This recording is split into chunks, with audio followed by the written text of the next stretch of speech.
natrapo. Walang hihinto hanggat di nakamtam ni Tatay Digong ang hustisya! At higit sa lahat, hustisya para sa sambayanang Pilipinas! Free Duterte! Free Duterte! Free Duterte! Free Duterte! Bring him home! Bring him home! Marcos resign! Marcos resign! Marcos corrupt! Marcos corrupt! We are here in commemoration of the martial law in the Philippines, and we are actually showing that we are fooled once by the Ferdinand Marcos Sr. and we are fooled twice by Bongbong Marcos Jr. The corruption in the Philippines, this is unacceptable.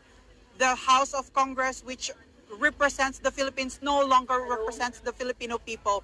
We are calling for transparency and accountability, and we want those people who scammed the government, who plundered the government, to face justice.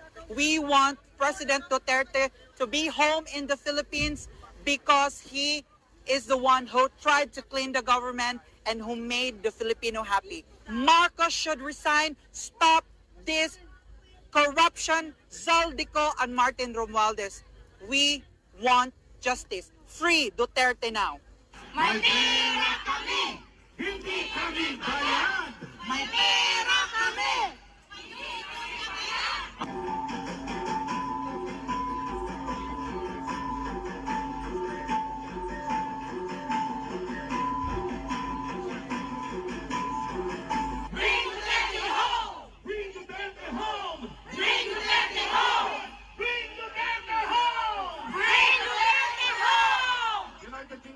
Maraming salamat.